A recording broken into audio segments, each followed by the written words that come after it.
Hello, friends. Most surviving spouses believe the SSA handles Medicare enrollment automatically after a husband's death. They believe a phone call will come. They believe a letter will arrive with a deadline clearly marked on it. None of that happens. The 8-month special enrollment period begins the month after employer coverage ends, and the SSA is not required by law to tell you when it starts. Right now, in 2026, this single misconception is costing widowed seniors across the country $185 or more every single month, permanently, with no appeal and no way to undo it. If you or someone you know is facing Medicare after a spouse's death, subscribe before you leave this video. The next change to these rules will not come with a warning either. Here is what is happening right now. Somewhere in this country, statistically, among people watching this video, a widow passed a deadline she did not know existed. Not by months, sometimes by weeks. She filed the paperwork for Social Security survivor benefits. She handled the funeral. She called the employer's HR department about COBRA. She waited for a letter, a call, something official, telling her what to do about Medicare. The letter never came. The call never came. The clock ran anyway. The fear is not abstract. According to CMS enrollment data, the average surviving spouse who discovers the Part B late enrollment penalty does so 14 months after employer coverage ended. 14 months. By that point, the window has been closed for 6 months. The penalty is already locked, and the cost, which hits every single month from that point forward, is not a fine you pay once and forget. The math is this. The standard 2026 Part B premium sits at $185.00 per month. For every 12 consecutive months you were unenrolled and should have been enrolled, CMS adds a permanent 10% surcharge. A 12-month gap means $18.50 added to your premium every month for the rest of your life. A 24-month gap doubles it, $37 every month. No appeal, no waiver, no good faith exception under current CMS regulation.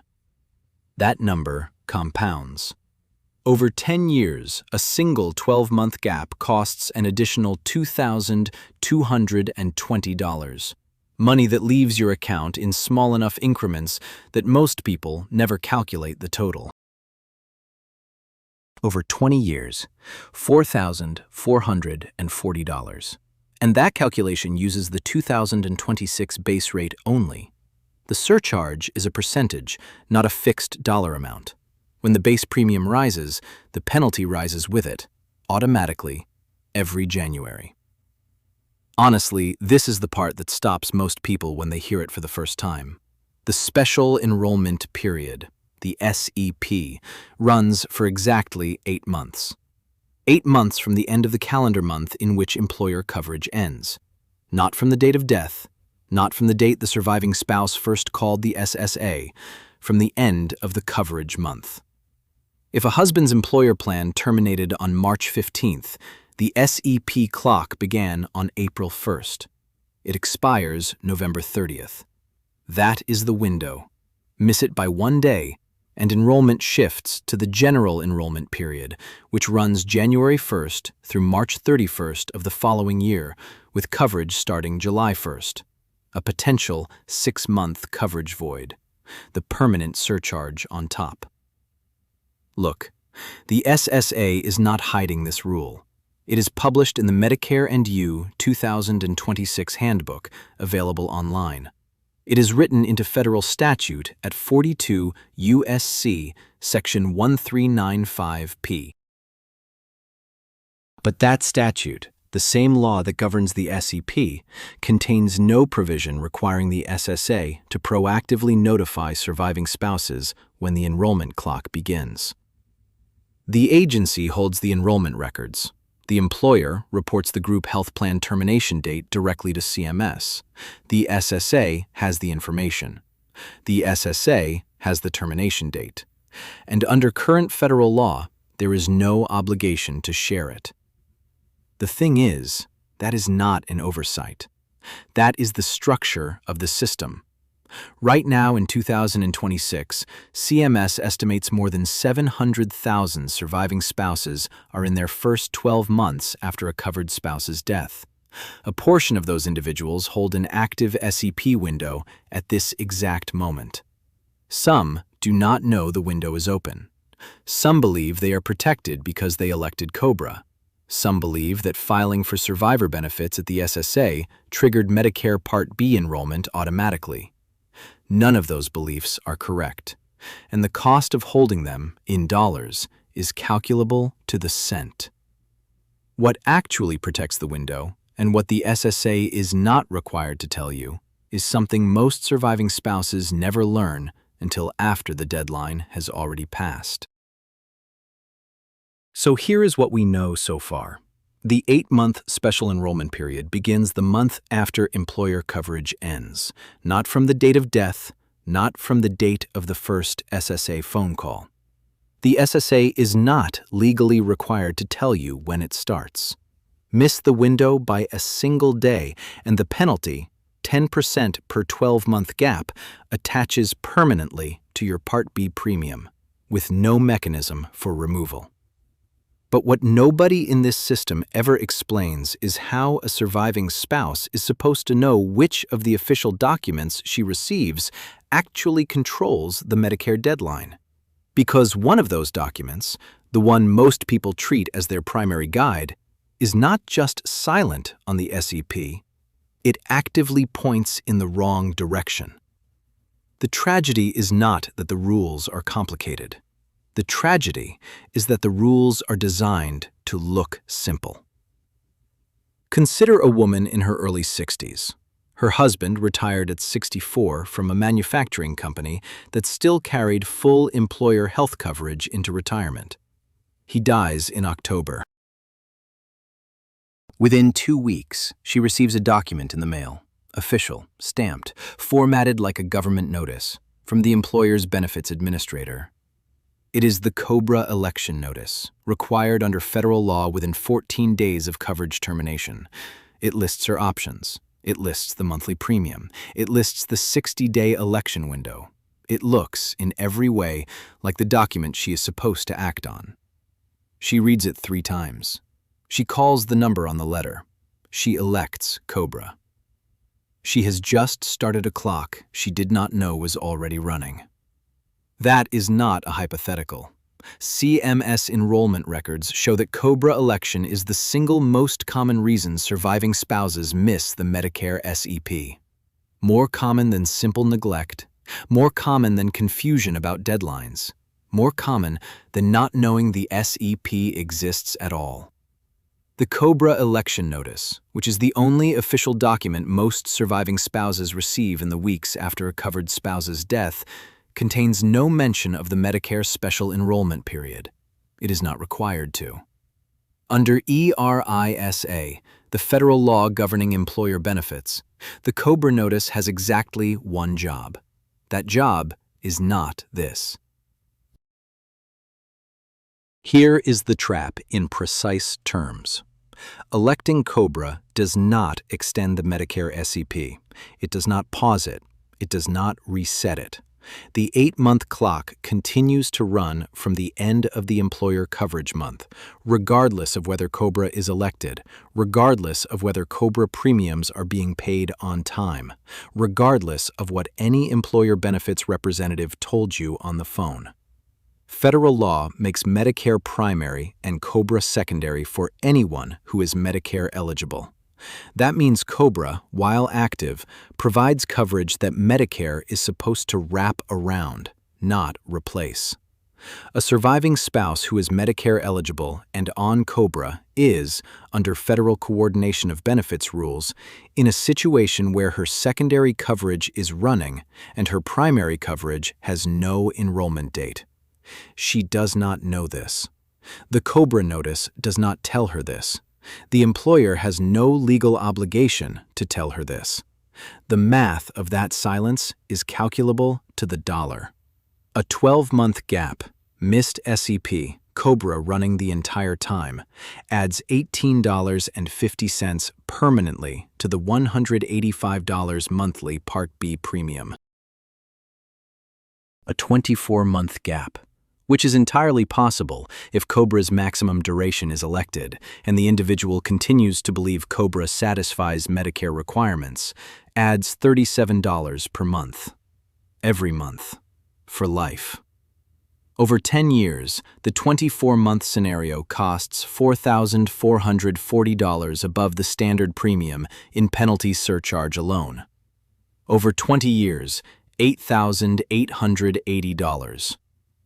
These figures use the 2026 base rate only.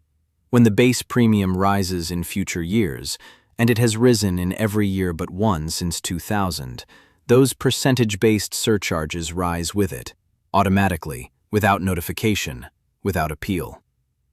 Now add the second misconception, the one that operates alongside the COBRA Trap and compounds the damage in a different direction. Most surviving spouses who contact the SSA after a spouse's death do so to apply for widows' or widowers' benefits. They complete Form SSA-10, the standard survivor benefit application. The form is processed, benefits are awarded, and the vast majority of surviving spouses who complete that process believe, reasonably, logically, because it is what the sequence of events implies, that the SSA now has everything it needs, that Medicare enrollment will follow automatically, that the agency which just confirmed her survivor benefits will initiate the next step. It will not. Form SSA-10 and Medicare Part B enrollment are legally and procedurally separate processes within the SSA. Completing one does not initiate the other. There is no automatic linkage, no internal system flag, no handoff between divisions. The survivor benefit application moves through one channel. Part B enrollment requires a separate affirmative act, a distinct form, a distinct submission. And that submission has to happen within the 8-month SEP window that is already running. The SSA processes SSA-10 applications that arrive months into the SEP window and closes them without triggering any Medicare enrollment action. The window keeps shrinking. No alert is sent. What nobody has yet explained, and what the official documents in this system conspicuously avoid stating in plain language, is whether this separation between survivor benefits and Medicare enrollment was a design choice or an administrative accident.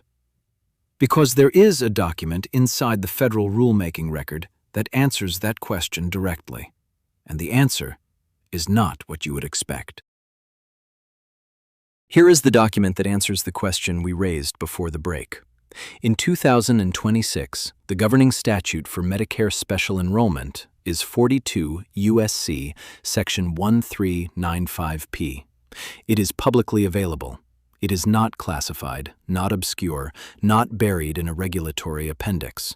It runs to several pages. And in those pages, across every subsection that addresses the special enrollment period for individuals who lose employer coverage, there is no provision, none, requiring the Social Security Administration to proactively contact surviving spouses when the SEP clock begins. The implementing CMS regulation does not add that requirement. The Medicare secondary payer rules do not add it. The SSA's own internal operating procedures do not add it. The obligation simply does not exist in the federal record. What does exist, and what makes the absence more pointed, is this. Under the Medicare secondary payer mandatory reporting requirements, the employer is required to report group health plan termination to CMS. That termination date, the exact date the coverage ended, goes directly into the CMS system. The SSA has access to that record. The date the clock started is known to the federal government at the moment it starts, and still, under current law, no alert is sent. The injustice is not in the complexity of the rules. The injustice is in the distance between what the government knows and what the government is required to say. Think about what that looks like from the other side of the desk. A woman in her late 50s. Her husband died 6 months ago. She is on COBRA. She has been paying the premiums faithfully. She called the SSA twice and was told her survivor benefits were processing. She has a file folder on her kitchen table. Every official document she has received is in it. The COBRA notice, the SSA acknowledgement letter, the funeral home paperwork. There is nothing in that folder about a Medicare enrollment deadline. There is nothing that says the word CMS 40B. There is nothing that says her 8-month window is already more than half gone. Somewhere in a federal database, all of that information exists. She is sitting 3 feet from her phone. No one is calling. Every person watching this video knows someone who has sat at that kitchen table. That gap between the information that exists and the obligation to share it is not an accident of bureaucratic design.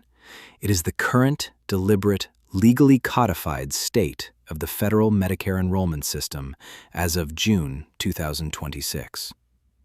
Now let us be precise about what actually starts the clock, because this is where most secondary sources get it wrong, and the error costs people real money.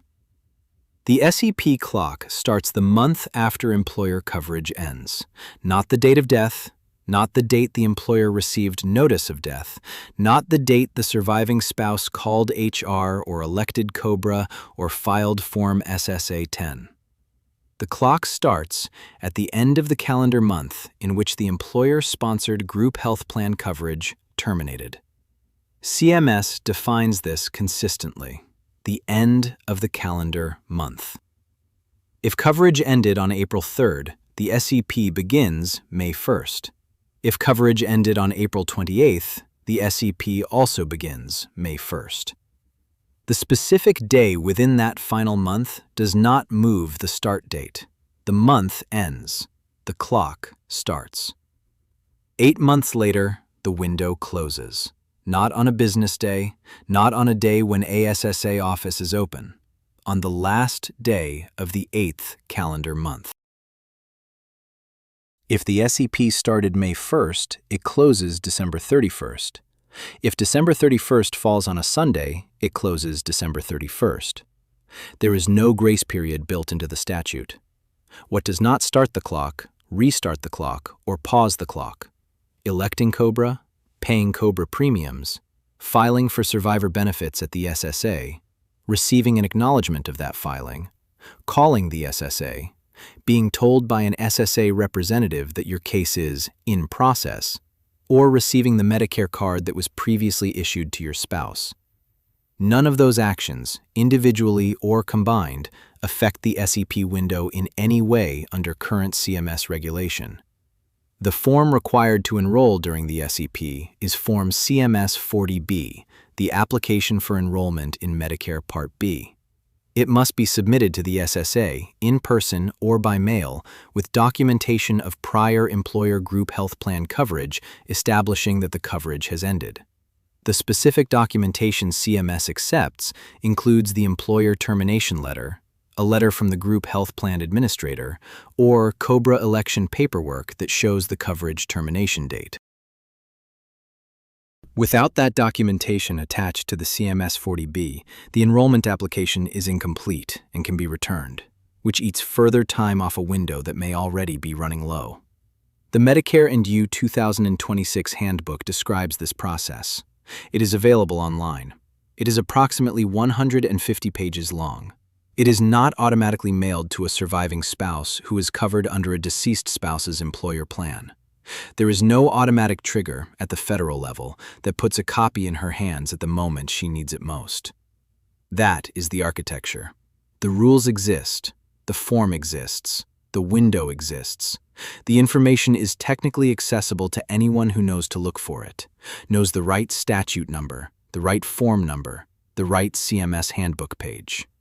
What has never been explained publicly, and what the federal rulemaking record contains a very specific answer to, is who decided that architecture was acceptable, and what justification was written into the record when the non-notification rule was last reviewed. That document exists. It was reviewed. And what the reviewers concluded is the part of this story that almost nobody has read. Everything we have covered in this video, the 8-month window, the COBRA Trap, the SSA-10 separation, the non-notification statute, comes down to one practical question. What does a surviving spouse actually do right now to protect herself? The answer is specific. It has form numbers and phone numbers and exact language that matters because the SSA processes enrollment requests by category, and using the wrong category costs time that may not exist. Step 1 is the call. Dial 1-800-772-1213. When a representative answers, use these exact words. Enrollment in Medicare Part B under the Special Enrollment Period due to loss of employer group health plan coverage. That specific phrase, Special Enrollment Period, loss of employer group health plan coverage, routes the request to the correct enrollment category. Representatives who receive a general Medicare enrollment request may process it as a General Enrollment Period application, which carries the late penalty and the July 1st coverage start date. The words are not bureaucratic formality. They determine which track the application enters. Step 2 is the documentation. The SSA will not process Form CMS 40B, the application for enrollment in Medicare Part B, without written proof of when the employer coverage ended. The document CMS accepts is a letter from the employer or from the group health insurer stating the coverage end date in writing. Not a COBRA premium payment receipt, not an HR email summary. A formal letter, on letterhead, confirming the specific date coverage terminated. Request that letter from the employer's benefits administrator before calling the SSA or immediately after. The application cannot move without it. Step 3 is the calendar calculation. Pull up the month in which the employer coverage ended. Not the month of death, not the month the COBRA notice arrived, the month the employer plan actually terminated. The SEP window opened on the first day of the following month. Count 8 months forward. That final day is the hard deadline. Write it on paper. Put it somewhere visible. If that date is within the next 60 days, treat this as urgent. Now, because the penalty math we covered earlier is severe, and because some surviving spouses watching this video are already past the SEP window or facing permanent surcharges, there are 2 federal programs that can partially offset Part B costs for qualifying individuals, and almost nobody applies for them. The first is the Medicare Savings Program. The Qualified Medicare Beneficiary Tier, QMB, covers the Part B premium entirely for individuals with monthly income at or below $1,275 in 2026. That means the $185 base premium goes to zero. If a surcharge has already attached, the QMB benefit covers the base amount. It does not eliminate the penalty percentage, but it substantially reduces the net dollar impact. Applications go through the state Medicaid office, not the SSA. The second is Extra Help, formerly called the Low Income Subsidy, which covers Part D prescription drug costs. The full subsidy threshold for a single individual in 2026 is $1,903 per month in income. This is a separate application, filed through the SSA directly, and it is not automatic, even for individuals already receiving Medicaid or QMB benefits. Both programs are underutilized. CMS data consistently shows that a significant percentage of eligible individuals are not enrolled, primarily because enrollment is not triggered by any automatic federal process, which is, by now, a pattern that should be familiar.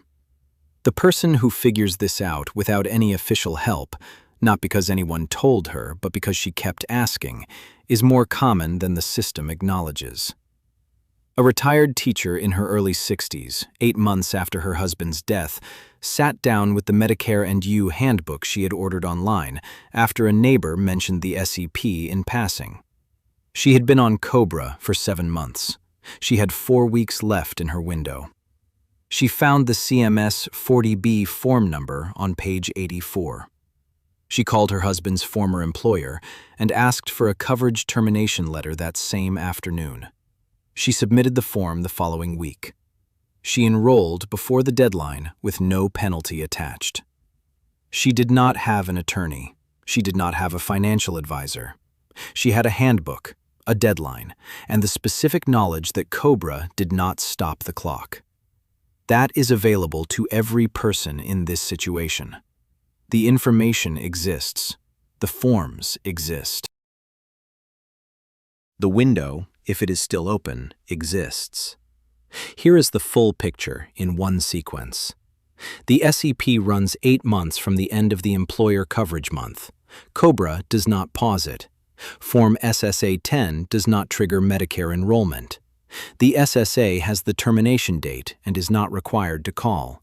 The form is CMS 40B. The phone number is 1-800-7721-213. The words that matter are Special Enrollment Period, loss of employer group health plan coverage. The documentation required is a written letter confirming the coverage end date. If income is at or below $1,275 per month, QMB may cover the premium entirely. If income is below $1,903 per month, extra help may cover Part D costs. Neither is automatic. Both require a separate application. That is the complete system as it exists today, not as it should exist, not as most people assume it works, but as it is written into federal statute and CMS regulation right now in 2026. Before you go, subscribe and turn on notifications so the next change does not catch you off guard. And share this video with someone you know, a parent, a neighbor, a friend on Social Security or Medicare. They probably have not heard any of this either. I'll see you in the next one. The window does not wait. Neither should you.